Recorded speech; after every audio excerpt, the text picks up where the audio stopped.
Oke, baik. Sebelumnya, Assalamualaikum warahmatullahi wabarakatuh. Selamat pagi dan semangat pagi adik-adik semuanya. Semoga kalian dalam keadaan sehat. Pada pertemuan kali ini, kita akan membahas sedikit tentang pemrograman dasar. Namun, sebelum masuk ke materi pada hari ini, sebaiknya kita berdoa dulu. Untuk kita semua, semoga pelajaran pada hari ini bermanfaat. Berdoa menurut agama dan keyakinan masing-masing. Berdoa dimulai.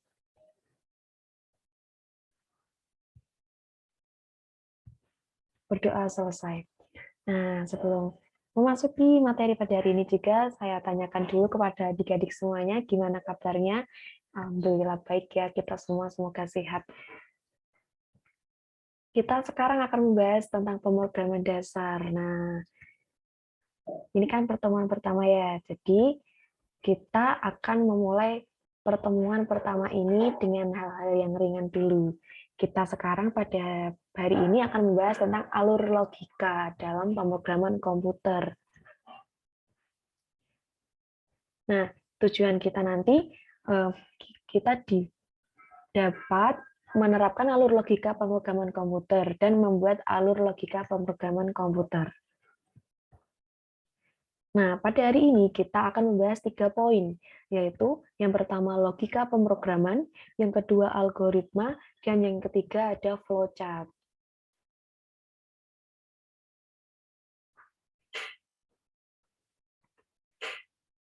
Masuk ke pembahasan yang pertama, yaitu logika pemrograman. Apa sih logika pemrograman itu?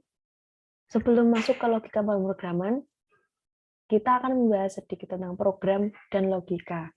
Program merupakan kumpulan set instruksi yang akan dijalankan oleh pemroses atau software. Sedangkan logika berasal dari logik atau kata logis yang artinya nilai kebenaran harus dapat ditentukan. Jadi, logika pemrograman merupakan serangkaian prinsip dan aturan yang dipakai manusia untuk menginstruksikan komputer melakukan tugas-tugas tertentu. Selanjutnya, kita akan membahas tentang algoritma. Algoritma merupakan urutan dari instruksi atau langkah-langkah penyelesaian masalah yang disusun secara sistematis dan logis. Algoritma juga merupakan blueprint dari program. Setelah kita mengetahui apa itu algoritma, kita akan membahas tentang algoritma pemrograman. Apa sih algoritma pemrograman itu? Algoritma pemrograman merupakan instruksi atau langkah-langkah terstruktur yang tepat dan terperinci yang digunakan untuk menyelesaikan sebuah masalah dalam proses perancangan sebuah program komputer. Nah, selanjutnya kita akan memasuki kriteria algoritma. Kriteria algoritma ini terdapat 3 kriteria. Yang pertama terdapat input dan output, yang kedua efektif dan efisien, dan yang ketiga terstruktur. Kita bahas satu persatu, input dan output. Dalam algoritma terdapat input dan output. Algoritma dapat memiliki 0 atau lebih masukan atau input. Masukannya ini adalah besaran nilai yang diberikan kepada algoritma sebelum ia mulai bekerja. Selanjutnya, perlu kita ketahui juga bahwa algoritma juga dapat mempunyai 0 atau lebih keluaran ataupun output. Keluaran adalah besaran nilai yang memiliki hubungan dengan masukan atau input. Keluaran tersebut tentunya harus berupa solusi atau penyelesaian dari suatu masalah. Contohnya, sebuah algoritma berfungsi untuk menghitung sebuah luas persegi. Saat ia diberi input 4, maka harus output-nya adalah 16. Kriteria yang kedua yaitu efektif dan efisien. Algoritma tentu harus sangkil atau efektif. Jadi urutan algoritma dikerjakan dalam waktu yang wajar. Dengan kata lain, algoritma efektif dan efisien. Setiap urutan atau langkah harus sesederhana mungkin, sehingga dapat dikerjakan dalam sejumlah waktu yang relatif efisien dan masuk akal. Suatu algoritma dapat dikatakan efisien jika waktu proses dari algoritma relatif lebih singkat dan penggunaan memorinya lebih sedikit. Algoritma ini juga harus tepat guna loh. Walaupun terbilang sederhana, algoritma juga harus kamu buat sesuai dengan masalah yang dihadapi. Selain itu, suatu algoritma dikatakan efektif apabila ia mempunyai solusi dari permasalahan yang diselesaikan. Memasuki kriteria algoritma yang ketiga, yaitu terstruktur. Algoritma harus terstruktur pastinya. Urutan baris langkah yang digunakan harus disusun secara sistematis. Disusun sedemikian rupa agar proses penyelesaiannya tidak kemana-mana atau terbelit-belit, sehingga memungkinkan prosesnya jadi relatif lebih singkat.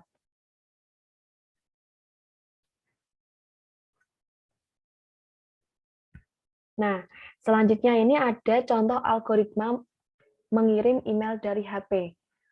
Di sini terdapat 4 langkah. Yang pertama, buka aplikasi Gmail, login jika belum, dan klik tulis atau kompos. Langkah yang kedua, masukkan alamat email penerima dan subjek. Langkah yang ketiga, ketik teks di body atau lampirkan file yang akan dikirim. Dan langkah yang keempat, klik send atau kirim untuk mengirim email. Nah, dari langkah-langkah tersebut dapat kita simpulkan bahwa algoritma ini memang terstruktur dari awal sampai akhir untuk step-step atau langkah-langkahnya. Dapat kita jelaskan, yang pertama ini contohnya kita ambil dari yang dekat dengan kita ya. Kita semua memiliki HP dan bisa kita buka di aplikasi Gmail. Jika kita belum login, kita bisa login dulu. Dan jika sudah, langsung kita klik tulis atau kompos. Ini pada langkah pertama. Lalu kita setelah klik tulis, kita masuk ke langkah kedua, yaitu memasukkan alamat email penerima dan juga subjek. Setelah menuliskan alamat email dan penerima, selanjutnya kita menulis di teks di body dan lampirkan file jika menginginkan lampiran file di email tersebut. Setelah kita menulis, memasukkan alamat penerima dan subjek, kita juga sudah menulis email dan melampirkan file jika diperlukan. Selanjutnya masuk ke langkah keempat, yaitu klik send atau kirim untuk mengirimkan email tersebut. Jadi algoritma dari awal membuka Gmail sampai mengirim email tersebut, kita harus terstruktur dari awal sampai akhir.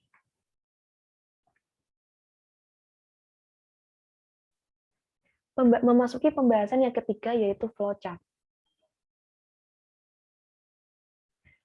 Flowchart adalah sajian dari suatu algoritma yang merupakan bagan-bagan yang memiliki arus yang menggambarkan langkah-langkah penyelesaian masalah. Fungsi flowchart ini sendiri adalah memberikan gambaran jalannya sebuah program dari proses satu ke proses lain dan menyederhanakan sebuah prosedur agar lebih mudah dipahami. Selanjutnya ada simbol-simbol dari flowchart sendiri. Terminal point atau simbol titik terminal menunjukkan permulaan, start, atau akhir dari suatu proses. Yang kedua ada flow direction symbol atau simbol arus adalah simbol yang dapat digunakan untuk menghubungkan antara simbol yang satu dengan simbol yang lain. Yang ketiga ada processing symbol atau simbol proses, digunakan untuk menunjukkan kegiatan yang dilakukan oleh komputer.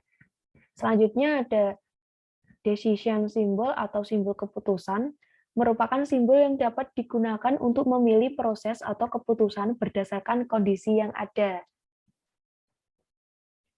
Ini bisa kita sebut dengan percabangan. Selanjutnya ada simbol input-output atau simbol keluar-masuk, menunjukkan proses input-output yang terjadi tanpa bergantung dari jenis peralatannya.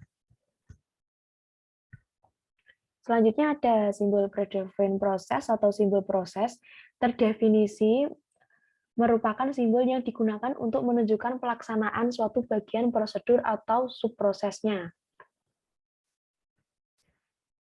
Selanjutnya ada konektor atau dalam on-page. Simbol ini berfungsi untuk menyederhanakan hubungan antar simbol yang letaknya berjauhan atau rumit bila dihubungkan dengan garis dalam satu halaman. Selanjutnya ada konektor off-page. Sama seperti on-page konektor, hanya saja simbol ini digunakan untuk menghubungkan simbol dalam halaman yang berbeda. Selanjutnya ada preparation symbol atau simbol persiapan, merupakan simbol yang digunakan untuk mempersiapkan penyiapan di dalam storage. Selanjutnya ada manual input symbol, digunakan untuk menunjukkan input data secara manual menggunakan online keyboard.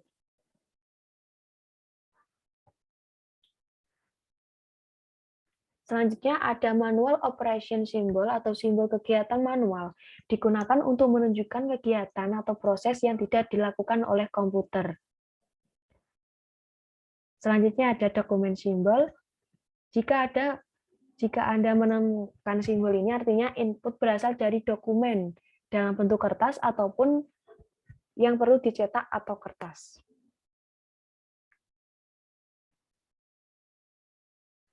Selanjutnya ada multiple dokumen, sama seperti dokumen simbol yang tadi, hanya saja dokumen yang digunakan lebih dari satu dalam simbol ini.